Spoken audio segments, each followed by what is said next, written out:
It's been about a year since we installed MiracleMud on that 110-gallon tang tank, so I think it's time to go take a look at it, see an update, talk about general opinions, and a few other things.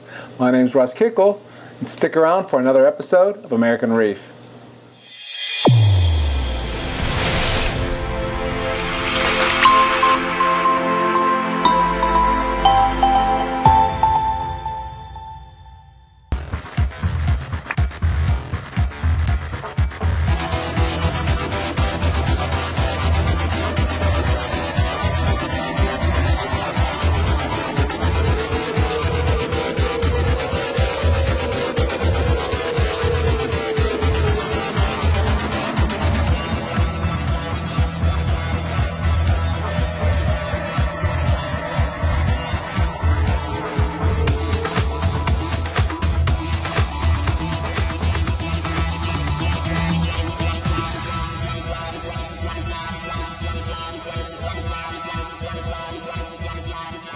So just a brief reminder before we get started, if you're anything like me and you're starving for additional reef keeping kind of content or knowledge, etc., I've got well over 200 videos out on AmericanReef.com or on iTunes. If you're on iTunes, for example, just search for Saltwater, go to the podcast section, and you'll see I've got 3 videos out there. I've got them organized in both places so that it becomes a little bit easier to find what you're looking for. Meaning I've got 3 categories. One podcast, for example, that is called Reef Tutor. So American Reef Tutor will teach you how to keep a marine tank, a coral fish tank, that sort of thing, right? All the kind of ins and outs from there. Product Showcase, again, that one will be basically dealing with products, whatever you want to call it, right? If we're talking about Tunzi products, to skimmers, to the all-in-one biopellets, whatever that is, right? I try to put those kind of videos in that particular podcast or category. And then lastly, American Reef Advanced Aquarius. And what I do there is the fine guys over at Advanced Aquarius online magazine. What I'll do is I will take that particular video and they will distribute it through there as well as my local stuff. But basically the goal behind that series is to let's talk about Advanced Aquarius, people either do this for a living or who are well known and well regarded in the hobby, and let's get their feedback, let's get their opinion, right, on how to keep a successful reef tank. So when you look at those kind of videos, again, that's how I've got those 3 categories. You can check out, again, many more videos, out on AmericanReef.com or on iTunes. Now with that being said, this particular episode we're going to talk about MiracleMud. Again, it's been about a year, and rather than kind of talk to it here, let's go down in front of that 110-gallon tang tank, and let's just kind of see where it takes us. So it's been a while since we've actually been here in front of this tank. I believe it's been around 3 months. If I remember correctly, what happened last time is I showed this tank when I was changing out the bio pellets and actually replacing them for that 9004 skimmer. And an interesting thing happened. Basically, I'll say 5-ish days after I made that change. Remember, the idea was to put in a skimmer so it would provide maybe a little less filtering because I figured those bio pellets, man, they've been churning for years. So I figured there was a lot of bacterial kind of filtration going on. And so what happened is I didn't want to change it overnight, so I wanted to basically just step it down to ultimately replace those bio pellets or eliminate them, and then eventually get rid of that skimmer as well. Remember, that was the Tunzi 9004. It was that little skimmer. For me, it was something that was a good add-on here, but then more importantly, if the power failed or something like that, I could add that to this tank up here and allow for skimming, filtration, aeration on a very small, very efficient little unit. Well, when I did that, these Duncans over here, right, they started closing up. And I'll say it was probably somewhere in the neighborhood of about 3 to 5 days where they had closed up. And I was kind of like, I don't know why, but I didn't think that that filter had anything to do with it. So the very first thing that I did is I tested my water chemistry. Again, basically alkalinity, calcium, magnesium, all that stuff kind of checked out. What I didn't do was actually test phosphates yet, right? Not sure why I didn't, I just did. So basically everything checked out fine, and I thought, well, okay, you know what? Maybe it's something to do with like chemical warfare or something like that. So what I did is I had these hammer corals originally up here, so I switched them. So I moved the Duncans that were down here up to there, and I moved the hammers down over here.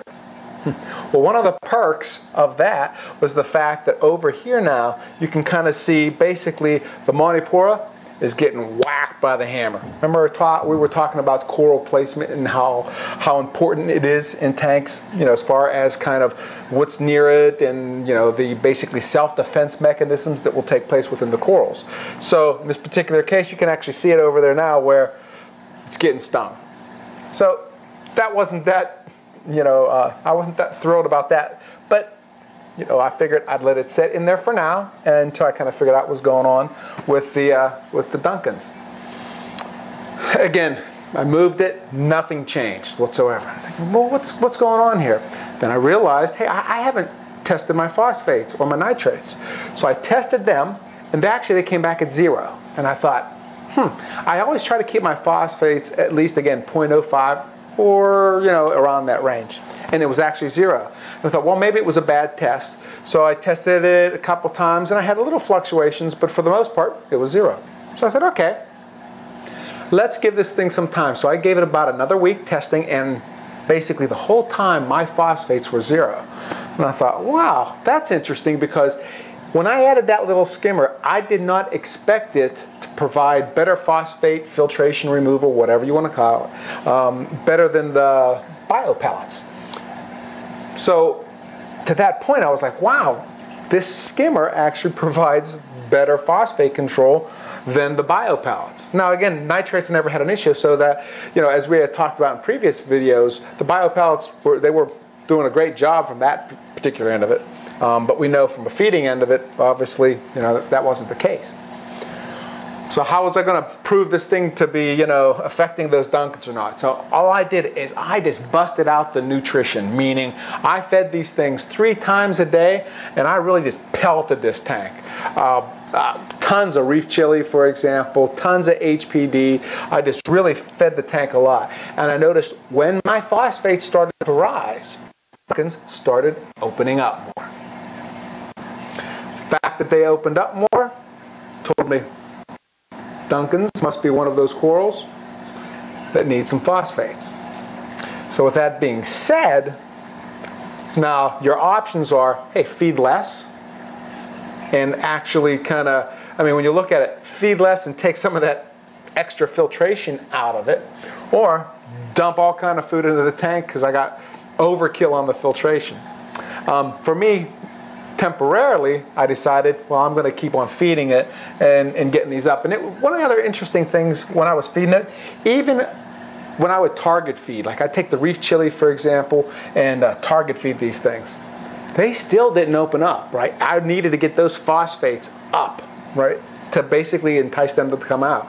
So with my particular version of Duncans, it was one of those interesting twists of, you know, what happened when I added that skimmer, at least to this particular system. So let's talk about the MiracleMud filtration system. If I'm a new hobbyist, first thing I'm asking myself is, you know, what is this kind of system? And basically what it is it is a refugium kind of filtration system with a few tweaks, right? So let's take a look at this tank, and it'll give us a better idea of how it works. So basically, water will be skimmed off the top of the tank and it'll follow down into this chamber. In this chamber, you're going to have some sort of biological media. It can be bio balls or these ceramic balls that I actually have down in here. From there, the water then in turn will go over into kind of the, we'll call it the MiracleMud chamber, where basically you have the trays of MiracleMud in my particular case, as well as the macroalgae. Notice on top here you also have the light for that macroalgae. Now, this is where the MiracleMud ecosystem kind of filter differs, meaning number 1, you're using ecosystem MiracleMud. Number 2, as far as the lighting goes, you're going to have a light on 24 hours a day, 7 days a week. From there, water will just leave this chamber though and go back up into the main display tank, start all over again. So when you're looking at the main differences between the ecosystem MiracleMud refugium and a, we'll call it traditional refugium, would be the fact that number 1, you have that biological filtration that takes place in that first chamber. Number two, in the second chamber, you have the MiracleMud, and you have not only the macroalgae, but you have a light that's running 24 hours a day, 7 days a week. You know, that's really kind of the main difference, right? That MiracleMud in there, the light, as well as the extra biological filtration. Now, in that system, basically there's two, we'll say, versions of it. A pro system, which you've seen on Mike Paletti's tank, where he uses a skimmer. And then we'll call it the traditional system with no skimmer. And in my tank, that's really what I'm going after. Right? I'm going after kind of a traditional system, meaning without the skimmer. Now, in both cases, you'll use some kind of phosphate absorbing media. In my case, I use GFO. And as you saw from the previous videos, I'm probably going to go try one of the all-in-one bio pellets to see if I can go that route, and we'll talk about that in a little bit later. But in general, that's an ecosystem filtration, and again, using MiracleMud. And so for me, for this video, what I wanted to do was go over, number one, does it work, right? What were my comments? Because now it's been roughly a year. I've been using it, and you know, am I glad I did it? And the answer to that is yes, right? And if you look back and look at that first video, you'll see one of the main reasons that I did it is because I wanted to eliminate time. Meaning, I wanted to spend time looking at the tank and not necessarily putzing with the tank. So for me, my goal was to basically put in some sort of filtration that would help me remove other parts of the filtration system. Those other parts we saw from previous videos were, number one, the bio pellets. Once my ecosystem MiracleMud filtration kind of, again, established, then I was able to remove those bio pellets. Number two, the skimmer. Right, remember when I first put this in there, I said, you know what? I'm going to take the whole skimmer out. So I dropped that skimmer out right away, and I didn't see any ill effects, which is good stuff, right? And now to me, you know, based on the story you heard previously, the next step is I'll remove this little one because ultimately I'm filtering too much anyway. So from accomplishing my goal, meaning less to monkey with, the answer is yes, by far. I mean, just think about it.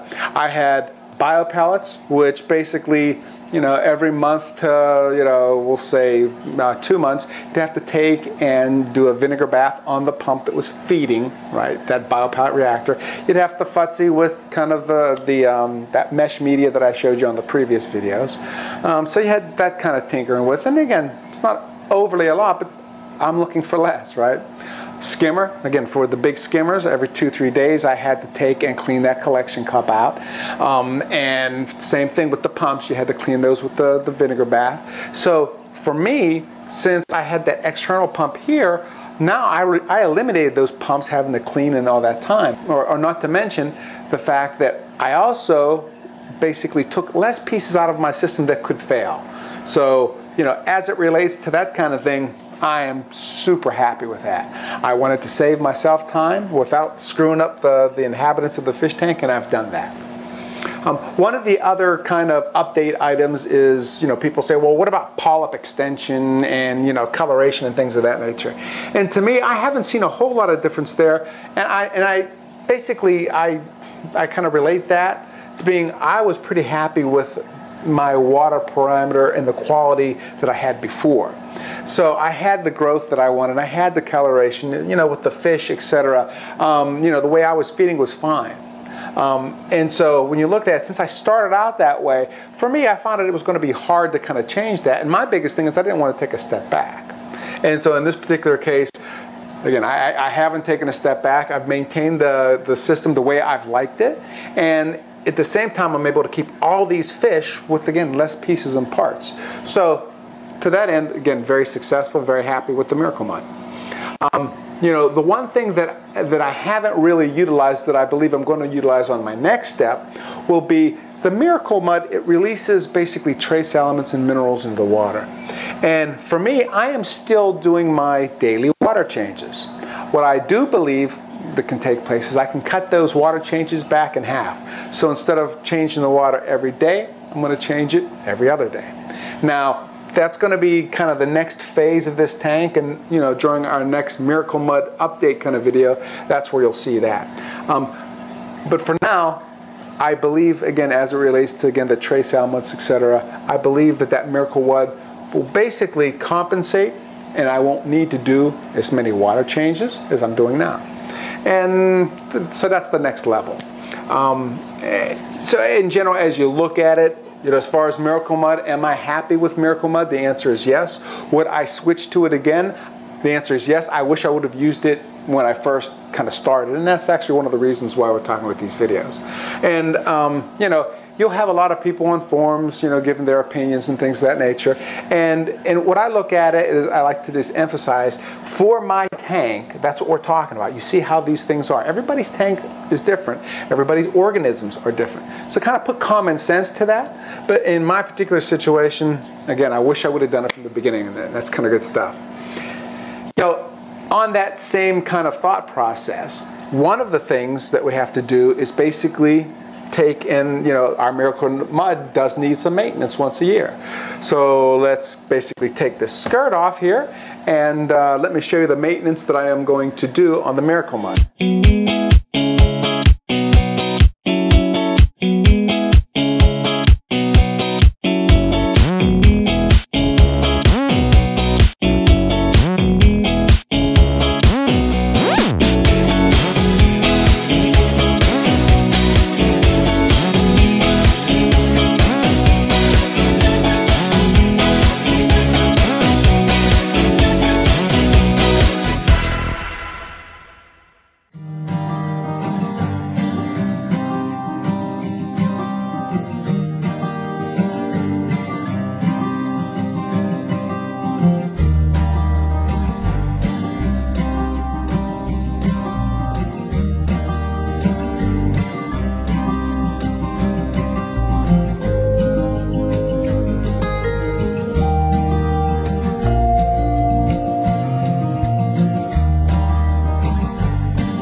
So following the MiracleMud kind of instructions, what you have to do is you have to change 50% of the MiracleMud once every 12 months, right? So yearly.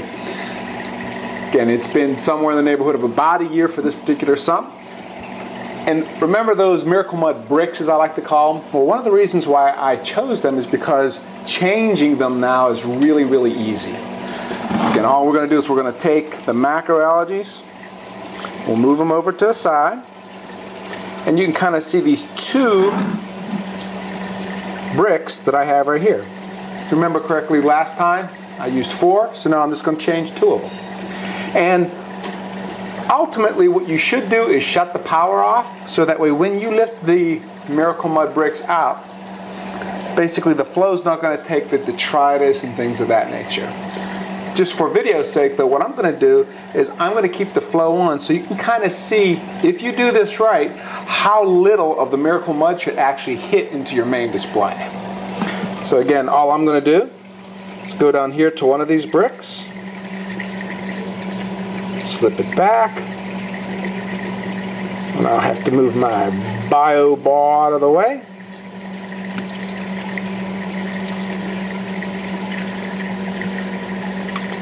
And you can see with the macroalgae, none of them are actually in the sand. Right? Most of the macroalgae are over there. I didn't want them to root. Again, we gently pull. And I think that's really the key for all of this. Going slow instead of fast.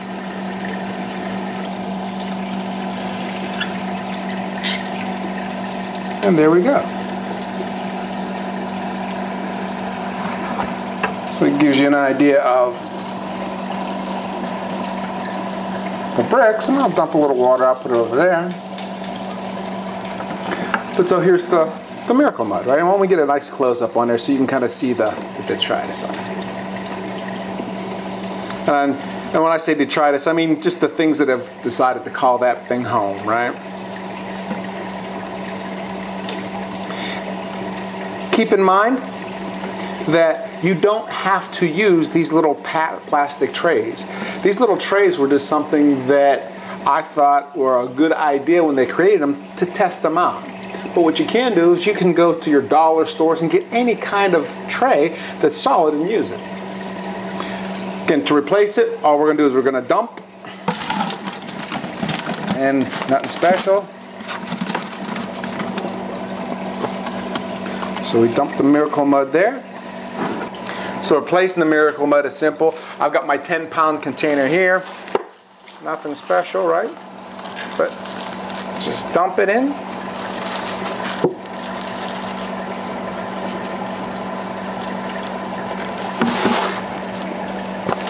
Go.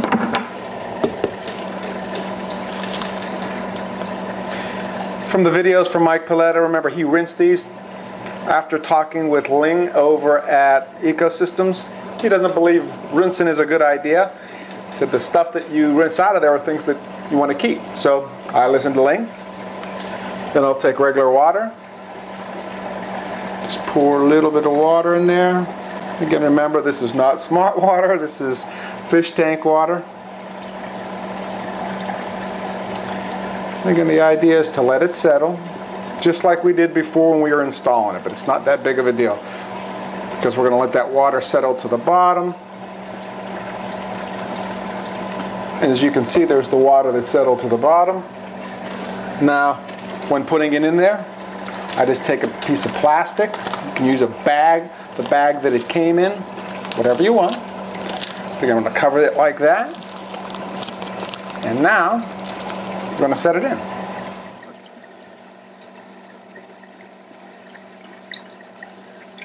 Again, take your time.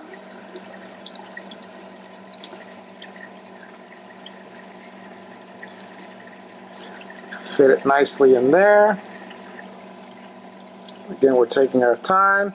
You can kind of see with the air bubbles how it's kind of getting some of the little stuff up. But for the most part, again, very little is going to hit.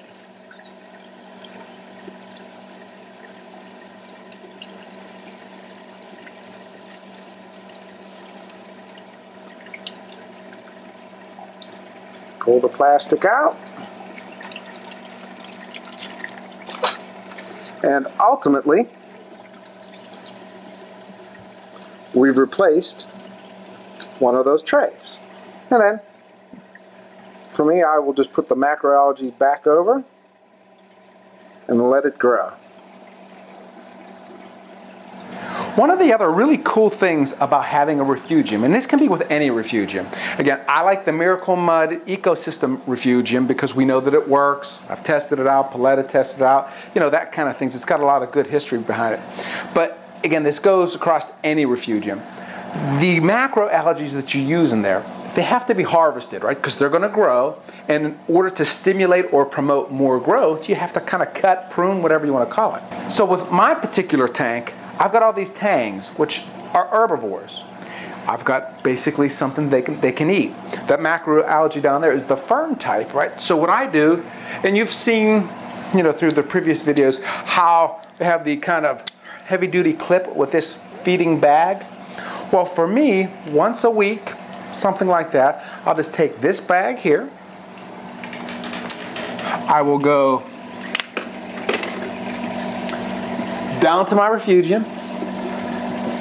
Just take a little piece off the top, right? Rip it off like that. Put that back. And now, basically, I've got some food. So I'm going to shove it down in this bag.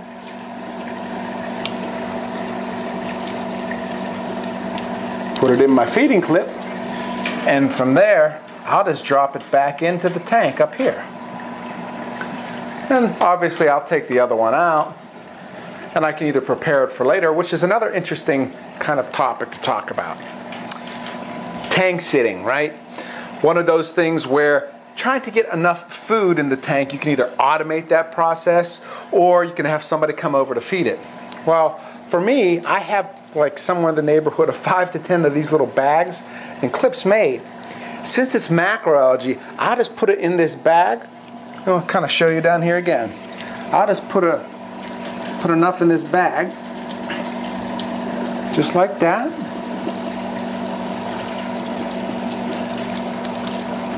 again, clip it off. And now I've got food for later. So I just kind of take it and dump it in there, hang it over the side like that. Or if I have more than one, I'll take it on this side and I'll put like 3, 4, 5 over here. And when I am gone, the tank sitter to feed the tank, all I do is tell them, listen, tank one of these, replace that. Right? And it's really that simple.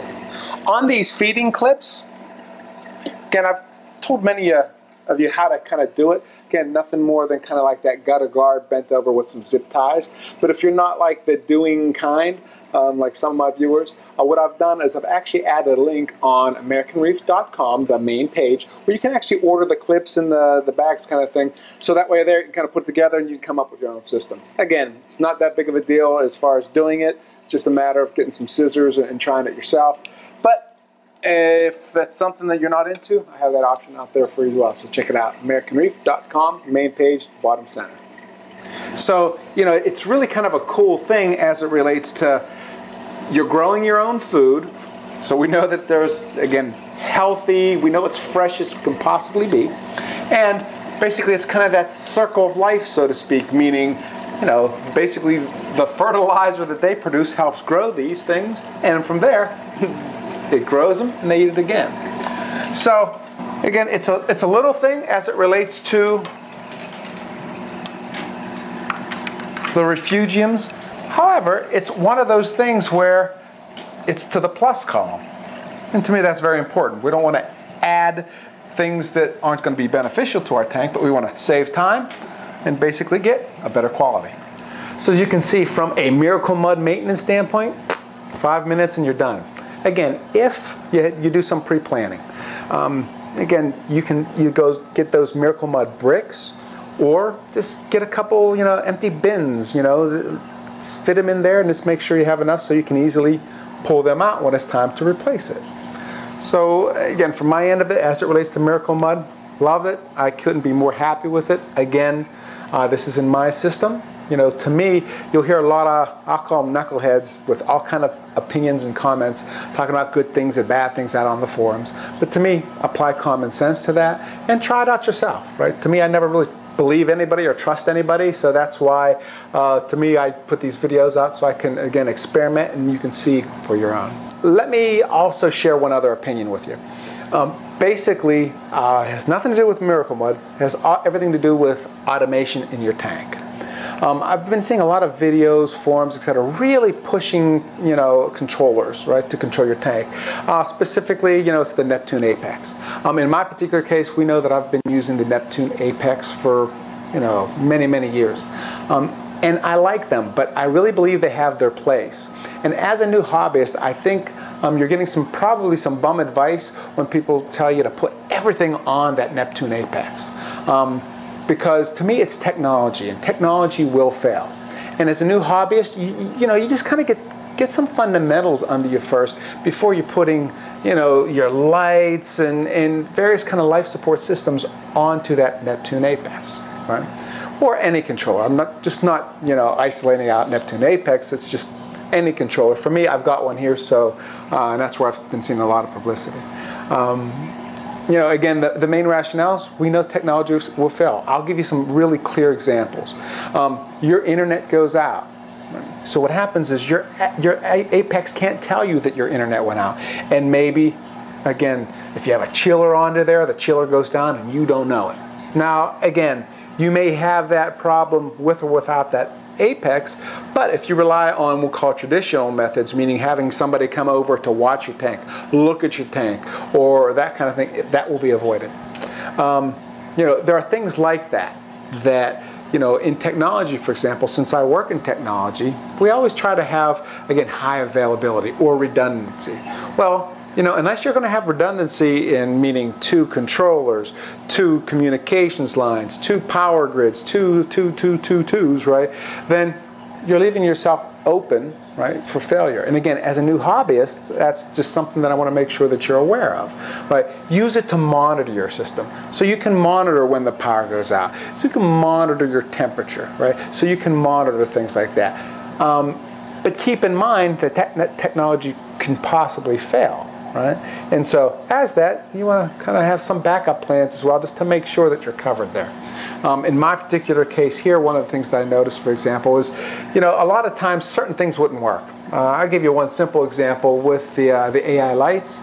I had situations where, for whatever reason, that controller, right, would keep those lights on 24/7, right? I happened to notice it, so I shut it down.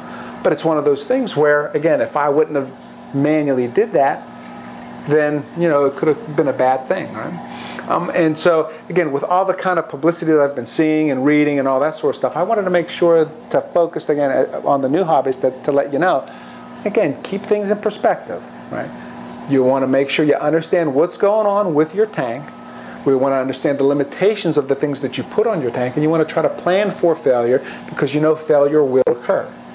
To me, that goes back into one of the reasons why I'm trying to eliminate things, right? Whether it's biopellets and skimmers and all that sort of stuff, because I'm trying to eliminate as many things as possible that can go bad. And you want to do that just in general, at least that is my philosophy, at least as you're a new hobbyist, because you're going to have enough issues trying to get your tank going and growing successful, right? Without kind of hardware issues, throwing monkey wrenches and everything. Again, just my opinion. If you have another opinion, feel free to email me at AmericanReef@me.com. Otherwise, again, my name is Russ Pickle, and thanks for watching this episode of American Reef.